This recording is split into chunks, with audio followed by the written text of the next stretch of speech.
Bentar. Ini pertama kali saya ada di komunitas Sunai Desis. Ya, terima kasih karena saya dapat kesempatan yang luar biasa untuk boleh jadi berkat pada pagi hari ini. Bentar.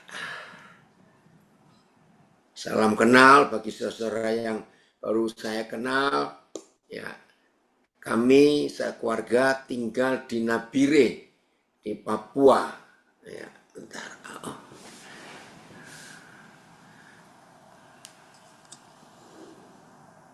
Ini lagi di Nabire ya, Pak ya? Enggak, saya lagi di Jakarta. Oh, di Jakarta. Iya. Iya. Lagi di Jakarta. Bentar.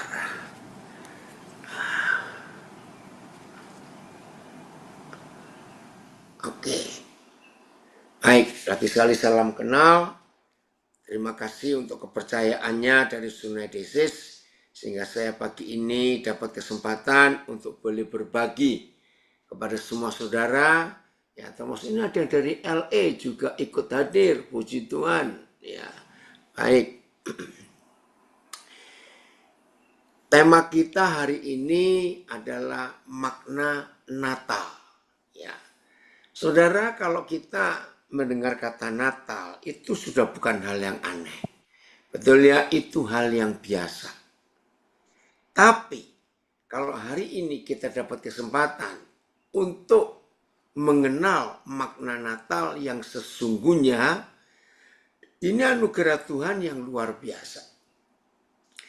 Kita mulai dengan membaca Yesaya 9 ayat yang kelima. Makna Natal yang sesungguhnya, Yesaya 9 ayat yang kelima. Biarlah Roh Kudus memimpin kita, menolong kita untuk kita boleh mengerti ya isi hati Bapa kita di surga. Yang sesungguhnya Bapa kita sedang sangat dikecewakan ya oleh kita sendiri, oleh gerejanya. Dikecewakan karena apa? Dikecewakan karena konsep Natal yang selama ini kita kenal, kita lakukan, kita buat acara-acara, itu ternyata tidak sesuai dengan hati Bapa kita. Lihat ayat ini. Sebab seorang anak telah lahir untuk kita. Bersyukur, ini enggak kita ragukan. Memang Tuhan kita Yesus Kristus pernah lahir dan dia seorang anak kecil. Tapi kita harus percaya Yesus Kristus Tuhan kita tidak kecil terus, tidak bayi terus. Bahkan di seluruh dunia ini, saya ulangi, bahkan di seluruh dunia ini tidak ada orang yang merayakan ulang tahun selalu kembali ke waktu masih bayi. Saya ulangi, di seluruh dunia ini tidak ada seorang pun yang merayakan ulang tahunnya selalu kembali ke masa dia baru lahir. Bahkan kalau kita punya anak, kita punya cucu, merayakan ulang tahun umur 6 tahun, 7 tahun, 8 tahun, 9 tahun, anak kecil. Ayo saya tanya kepada semua kita. Waktu kita merayakan ulang tahun anak-anak itu, yang masih di bawah 10 tahun, mungkin nggak anak itu terima kalau kita memasang foto dia waktu dia baru lahir, masih baby, belum umur setahun. Tolong jawab, marah itu anak. Memang semua orang pernah lahir, tetapi tidak seperti kebodohan kita, gereja Tuhan, setiap tahun ketika kita merayakan kedatangan pertama Tuhan kita Yesus Kristus, betapa bodohnya kita dibodohi oleh si pembohong dan si penipu yaitu setan itu sendiri. Setiap Desember kita dikembalikan lagi ke Yesus Tuhan yang masih bayi. Lihat lagu-lagu Malam Kudus, anak kecil, bayi kudus. Saudara sadar nggak bahwa itu penghinaan? Lihat kalimat berikut. Ya, kalimat pertama jelas, seorang anak telah lahir untuk kita, koma. Dia nggak anak terus.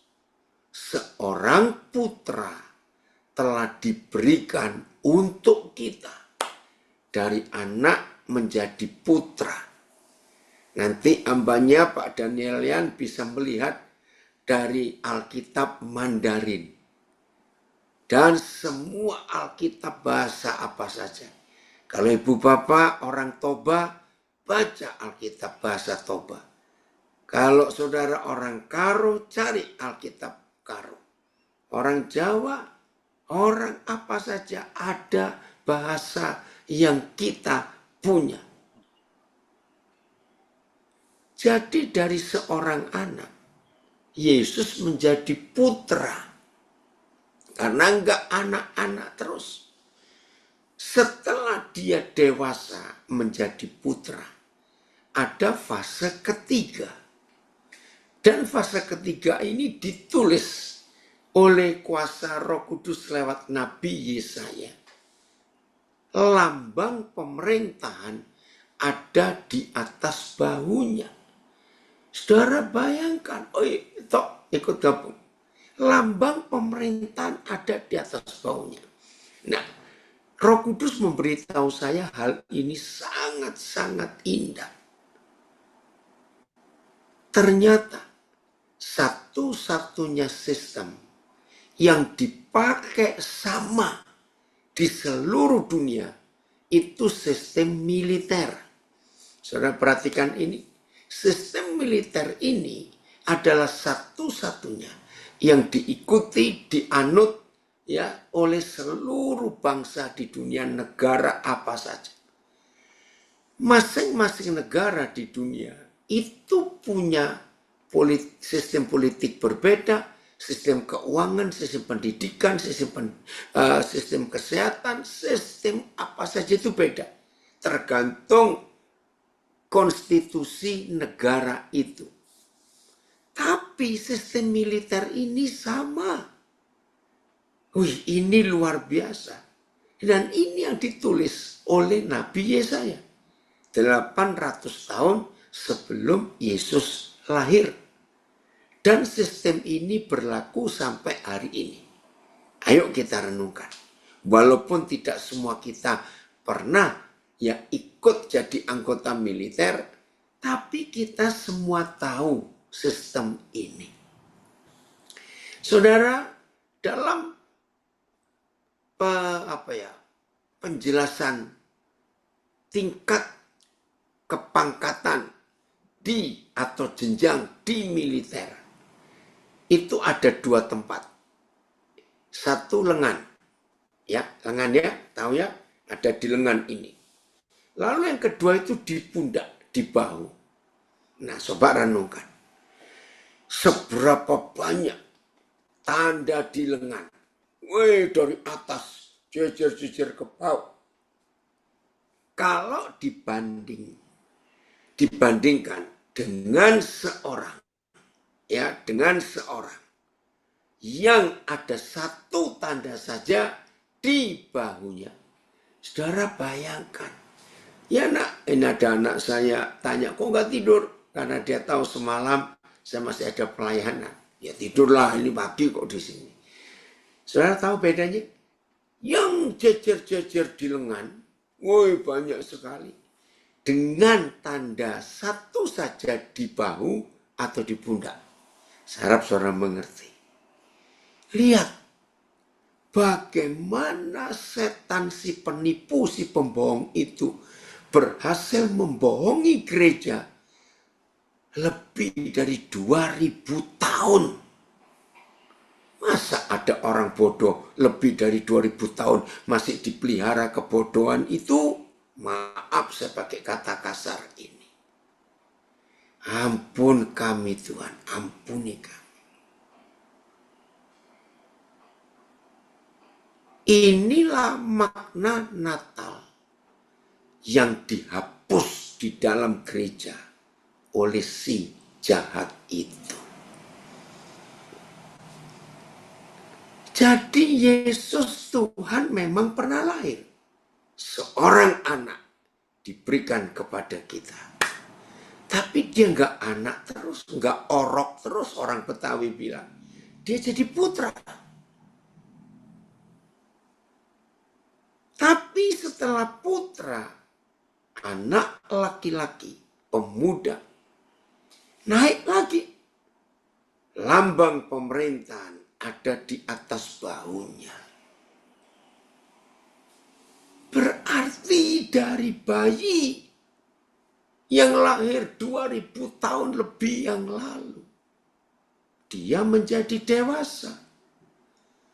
Nah, setelah menjadi dewasa, naik lagi.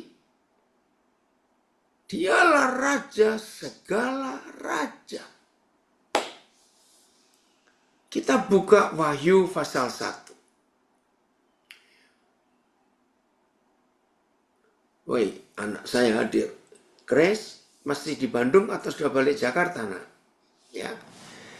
Wahyu pasal 1.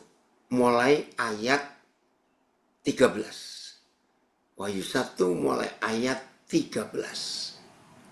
Nah, inilah satu-satunya penulisan tentang Yesus Kristus Tuhan kita setelah dia naik ke surga.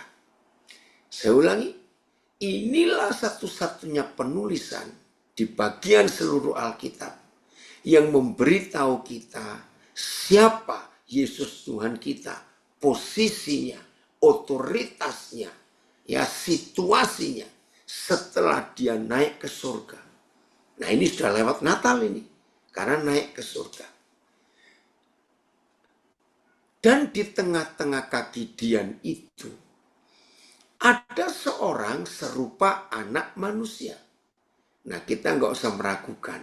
Ini jelas Yesus Kristus Tuhan kita yang kita rayakan di bulan Desember ini kelahirannya. Walaupun dia nggak lahir di bulan Desember. Nggak apa-apa, kita ikut aja. Tradisi baik kok ini. Lihat situasinya, lihat posisinya, lihat kenyataannya. Wih, luar biasa. Oh, nanti malam balik ke Nabi Rina. Puji Tuhan. Ya. Lihat. Aku melihat seorang serupa anak manusia. Berpakaian jubah yang panjangnya,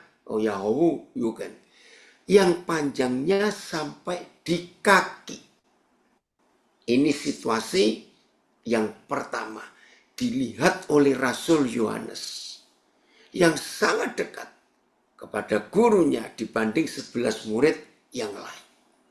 Saudara, selama Tuhan kita masih hidup di dunia sebelum naik ke surga, jubahnya itu di atas mata kaki. Kenapa? Orang-orang di Israel zaman itu kalau pakai jubah harus di atas mata kaki. Karena pasir, debu, kalau kepanjangan kotor. Tapi ada yang ikut-ikut juga, ya sudahlah gitu ya. Tapi kali ini Rasul Yohanes melihat jubah Yesus Tuhan kita itu sampai di kaki, menutupi. Dan dadanya berlilitkan ikat pinggang dari emas. Nggak ada. Selama dia keliling di daerah Yerusalem, Samaria, Yudea, putar lagi ke situ. Jubah biasa, jubah sederhana. Tapi setelah dia naik ke surga, emas. Dadanya berlapiskan emas. Wih, luar biasa. ayat 14. Kepala dan rambutnya bagaikan bulu, ya, yang putih meta. Maaf, jangan disebut Yesus ubanan. Maaf, bukan. Ini kemuliaan yang tadinya selama dia masih ada di dunia, biasa rambutnya. Tapi setelah dia ke surga, yang berikut, matanya bagaikan nyala api. Wih. Saudara lihat ini. Mata yang selama itu dilihat oleh murid-muridnya, oleh manusia. Mata yang teduh, mata yang penuh kasih, mata yang penuh belas kasihan kepada orang berdosa. Tapi setelah dia naik ke surga, matanya bagaikan nyala api. Phil, coba pakai terjemahan lain, ya. Papanya mau baca 2 terjemahan saja, TB dan TSI, ya. TSI-nya. Rambutnya putih seperti bulu domba atau seputih salju. Matanya bersinar seperti nyala api. Coba dari 13-nya, Phil. Dari 13-nya ya. Ini loh, Yesus Tuhan kita. Di antara ketujuh pelita itu, ada seseorang yang kelihatannya tadi serupa. Ya, pagi juga bagus, anak saya dari Lubuk Linggau. Ya. Di antara ketujuh pelita, tiang pelita itu ada seseorang yang kelihatannya serupa. Saudara, ini perlu kita bahas.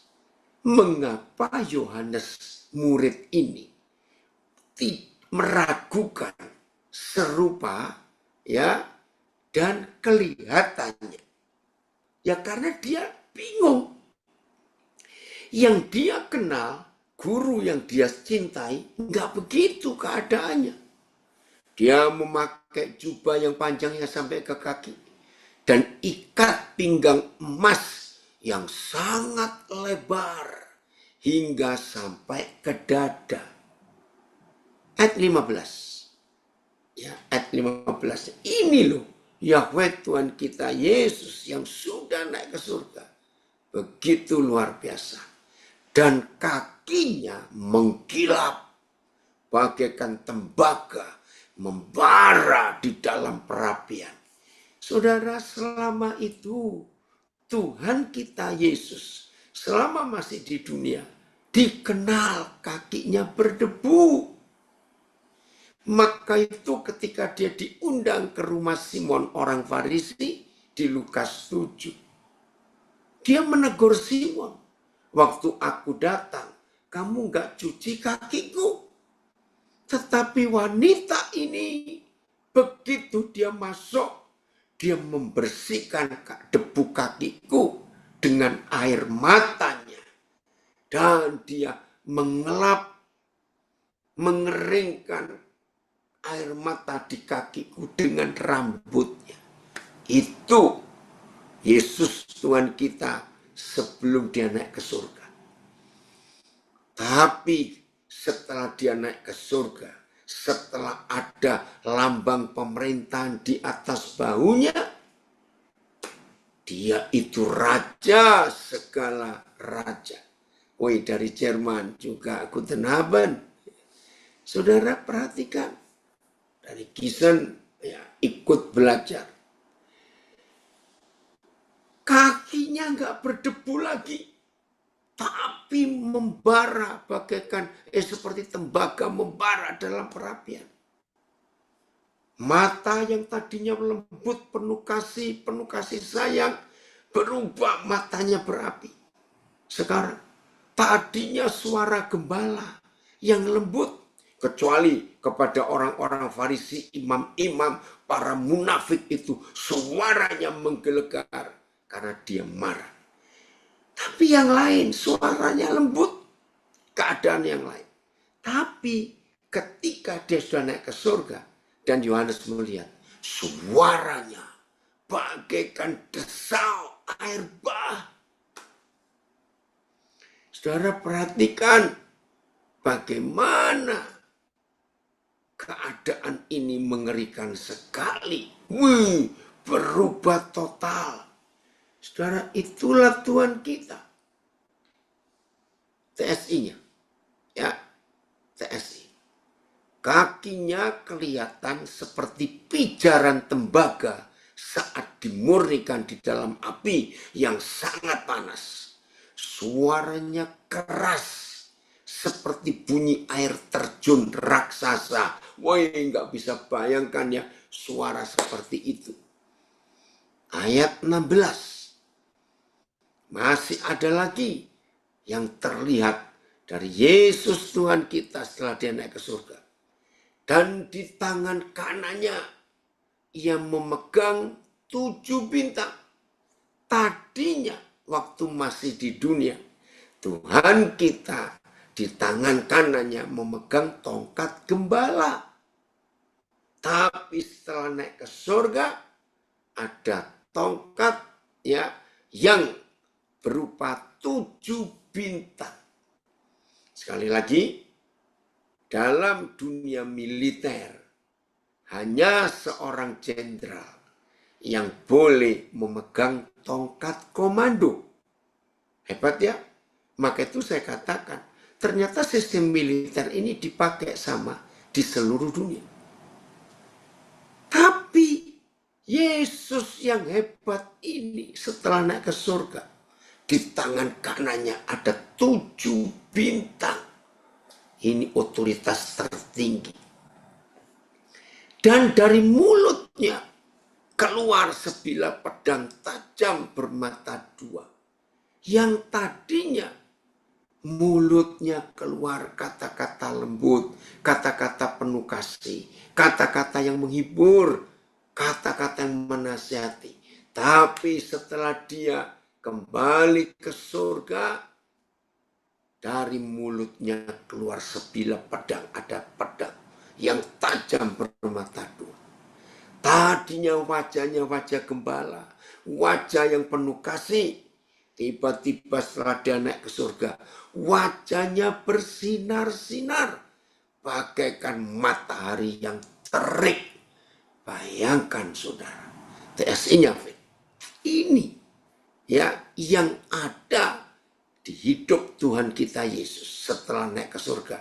Maka itu tadi saya katakan, inilah satu-satunya penulisan di seluruh Alkitab yang memberitahu kita bahwa Yesus Tuhan kita itu setelah naik ke surga beda. Tangan kanannya memegang 7 bintang. Lidahnya seperti pedang yang kedua sisinya tajam. Menggambarkan bahwa semua perkataannya sangat berkuasa. Dia, karena dia raja segala raja. Ada lambang di pundaknya. Wih, ini hebat sekali. Wah, dari Belanda juga sudah gabung, puji Tuhan. Dan wajahnya bersinar terang seperti cahaya matahari pada puncak teriknya. Artinya tidak ada seorang pun yang bisa menatap langsung wajah Yesus Tuhan kita di dalam kemuliaannya. Coba bayangkan betapa kurang ajarnya kita setelah kita mengetahui Yesus Tuhan kita pada waktu dia sudah duduk di sebelah tangan kanan Bapa di surga dengan seperti ini hebatnya. Wahyu 1, 13 sampai 16 ini. Hampir tidak ada orang yang pernah melukis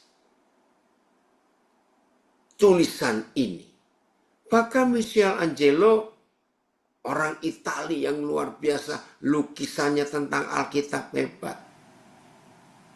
Ternyata saya pernah tanya kepada beberapa tokoh gereja khususnya Katolik, sebetulnya ada Tapi nggak tahu kenapa tidak ditampilkan.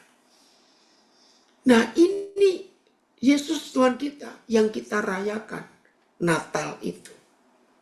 Terima kasih hamba Tuhan Pak Danielian yang meminta kita belajar dengan tema makna Natal. Jadi kita tidak boleh merayakan Natal Yesus sebagai bayi lagi. Itu penghinaan, saudara. Itu penghinaan. Ayat 17. Yohanes murid ini syok.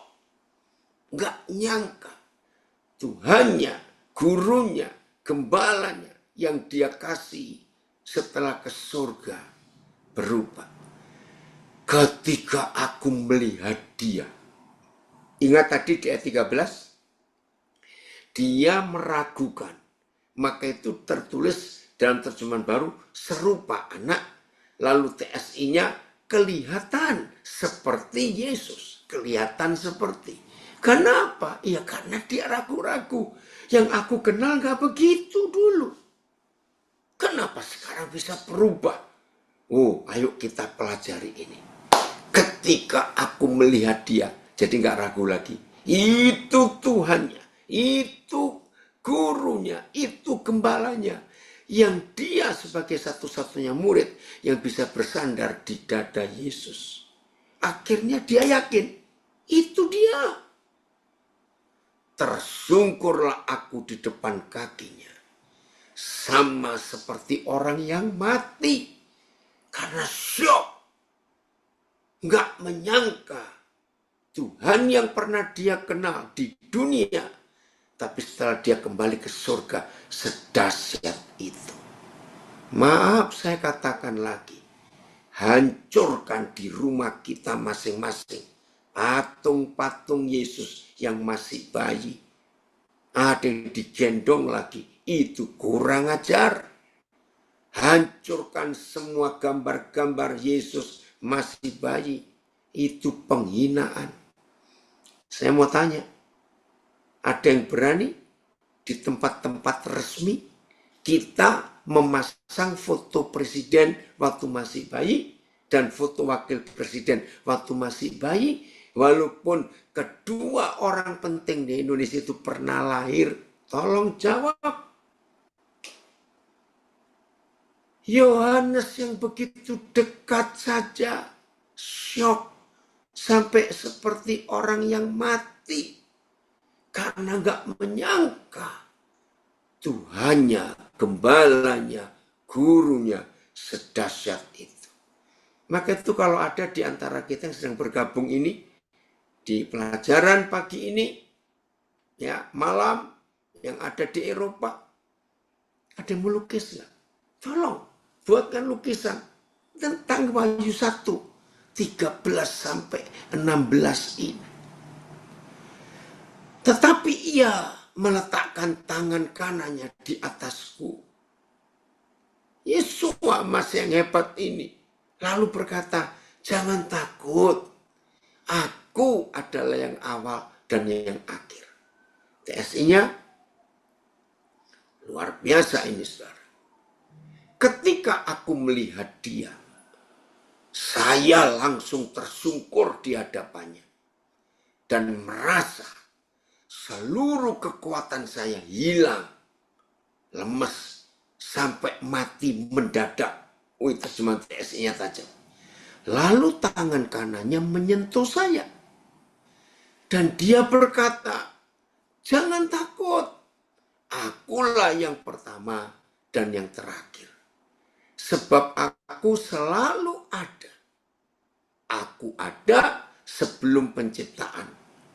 Dan akan terus ada sekalipun semuanya hilang lenyap. Terjemahan TSI-nya ini hebat sekali ya saudara. Saya ulangi lagi ya TSI-nya. Ketika melihat dia saya langsung tersungkur di hadapannya. Dan merasa seluruh kekuatan saya hilang seperti mati mendadak. Kenapa? Karena dia nggak menyangka. Adi, Papa senang kamu hadir pagi ini. Ini salah satu anak saya yang tunanetra, tapi jadi berkat, sudah menolong ribuan orang. Bukan dengan mujizat mata orang buta melihat, tapi tidak. Tuhan pakai Adi Gunawan ini untuk menolong baik yang buta lahir, sejak lahir, maupun yang tiba-tiba mengalami penurunan penglihatan dan kasus-kasus penyakit yang lain sampai nggak bisa melihat. Nah, kalau saya ingin tanya, itu ada. Cari di internet, di Google Adi Gunawan Institute.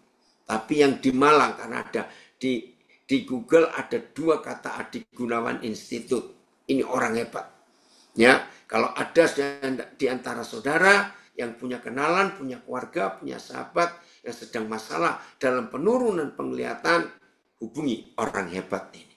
Sudah ribuan orang dari anak kecil sampai orang dewasa, mantan-mantan direktur, bahkan ada beberapa direktur BUMN yang masih bertugas tiba-tiba mengalami penurunan kesehatan.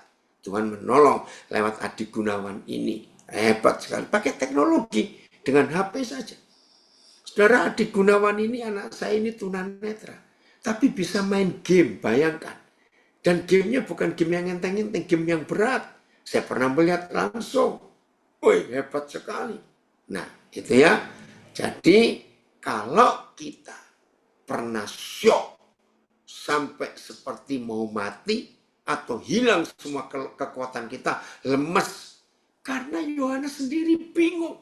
Tuhan yang dia kenal itu Tuhan yang sudah dewasa, yang di dalam pelayanan.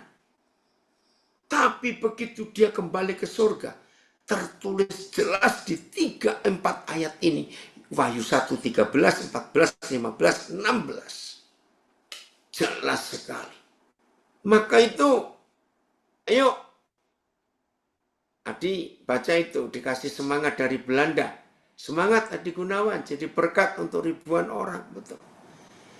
Yang begitu dekat dengan Tuhan Yesus selama masih di dunia dan sudah dewasa, umurnya 30 tahun lebih.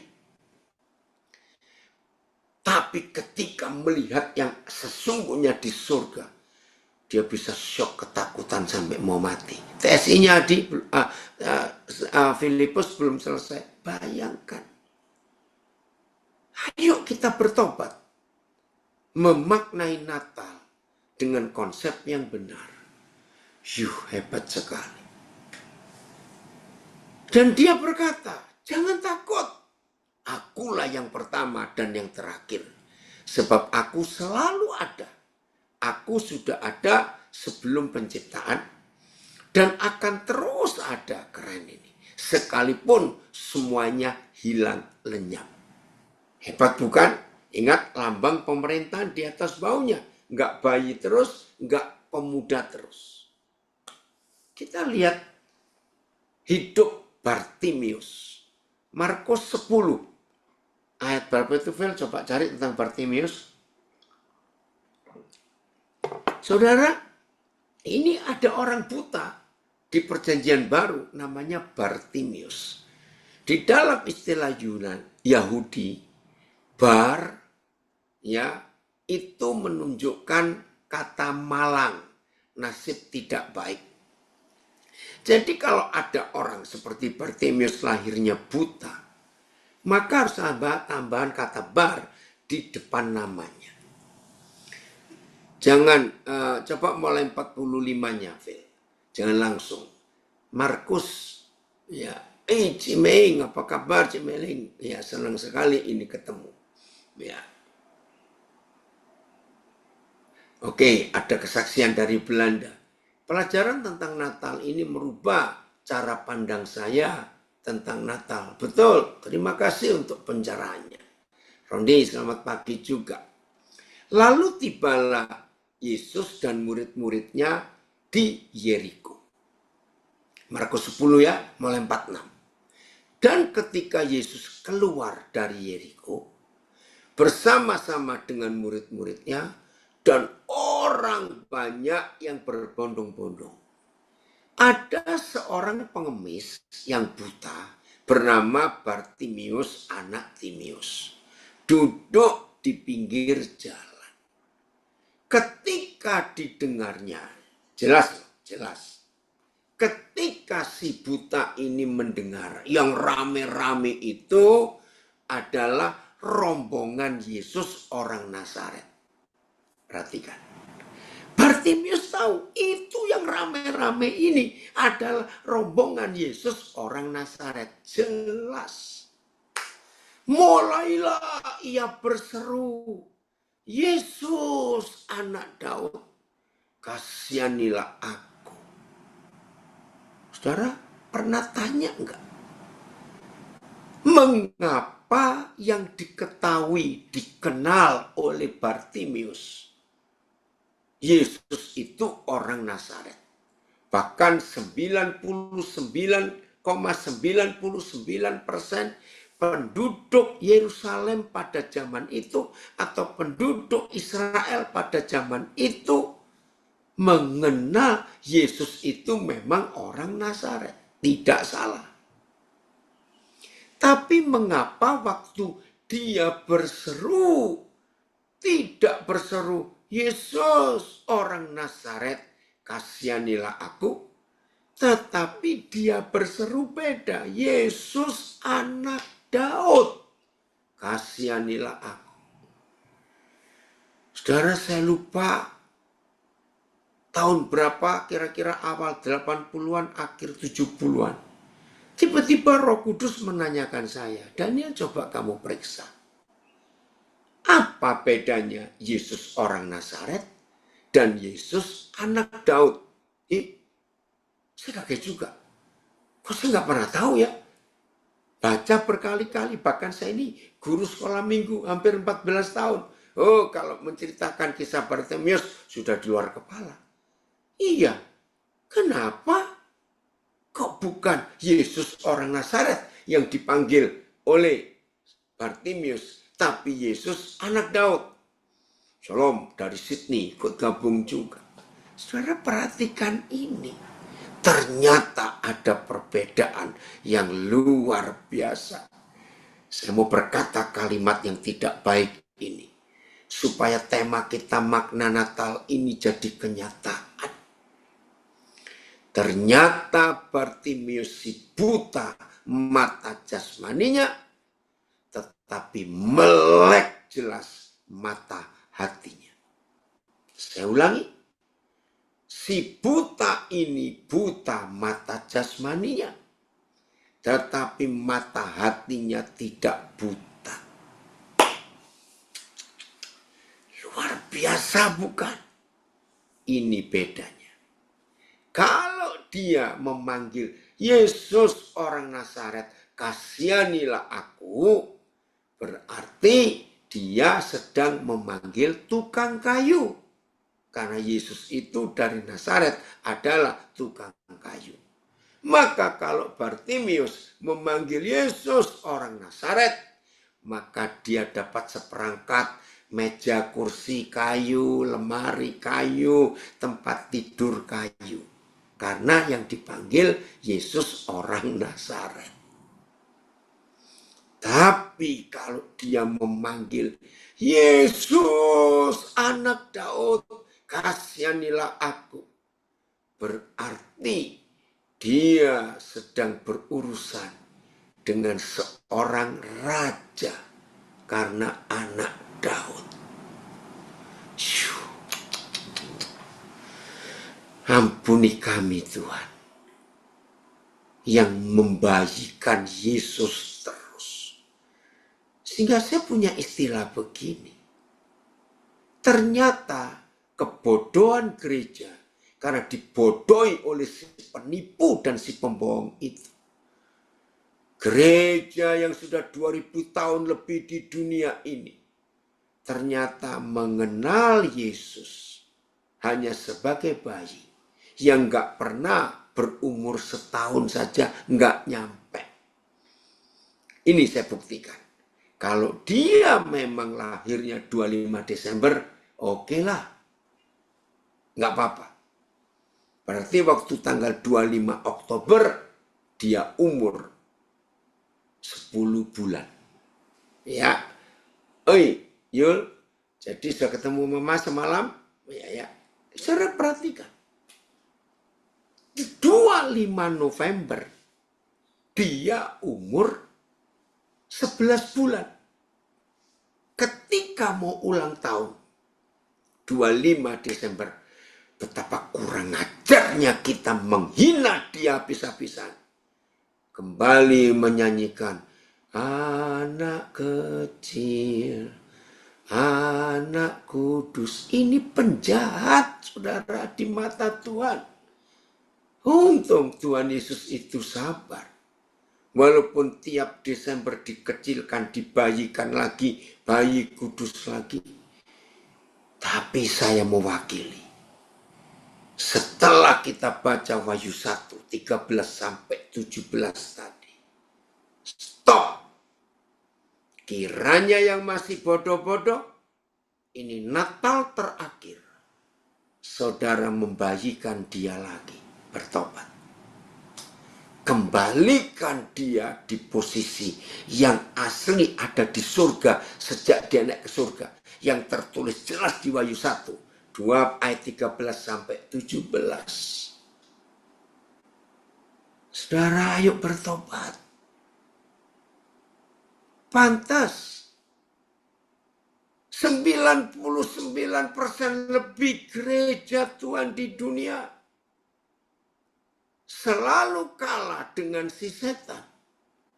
Karena Tuhan yang dimiliki adalah bayi. Nih, lihat ini. Ada yang lahir sejak lahir Kristen. Ini mengaku sudah setua ini baru tahu kebenaran ini. Bayangkan saudara, betapa kurang ajarnya kita memaknai Natal dengan cara yang salah. Maaf kalau ada yang tidak setuju dengan pengajaran ini, jangan marah ke saya, marah ke Pastor Daniel Yan, karena dia yang milih tema ini. Maaf. Maka mulai hari ini, jadikan Natal terakhir dalam kebodohan. Tapi kita merayakan Yesus Kristus, rajanya raja-raja itu dengan makna yang benar. Maka kalau saudara dan saya punya iman seperti Bartimius, mujizat terjadi di hidup kita.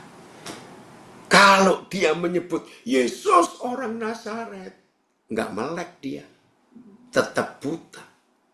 Tapi hari ini, ayo kita maknai Natal itu secara benar. Ampuni kami Tuhan Yesus. Lagi sekali, di tempat-tempat resmi, ada yang berani memajang foto presiden dan wakil presiden ketika bayi. Akan urusan dengan hukum itu. Bayangkan kalau pejabat tinggi saja tidak boleh kita hina dengan memajang fotonya ketika mereka baru lahir. Apalagi Tuhan kita. Nah, saya percaya kalau kita merubah konsep pengenalan kita kepada Yesus Kristus Tuhan kita yang kita rayakan kedatangannya pertama ini di setiap bulan Desember. Tapi dia bukan bayi lagi, tapi lambang pemerintahan. Yang terakhir, kembali ke Yesaya 9 ayat 5. Apa posisinya? Ya, kalimat terakhir ayat 5. Lagi sekali terima kasih komunitas Sunai Desis memberi saya kepercayaan ini. Saya ulang, sebab seorang anak telah lahir untuk kita. Betul, itu 2000 lebih tahun yang lalu. Seorang putra telah diberikan. Betul, Yesus jadi dewasa, putra. Tapi setelah putra, dia jadi raja segala raja. Lambang pemerintahan ada di atas bahunya. Ini sistem militer yang dipakai sampai hari ini sama di seluruh dunia. Pangkat di lengan tidak punya arti banyak. Tapi satu tanda di bahu itu jenderal. Dan namanya disebutkan orang. Saudara, dulu saya bodoh.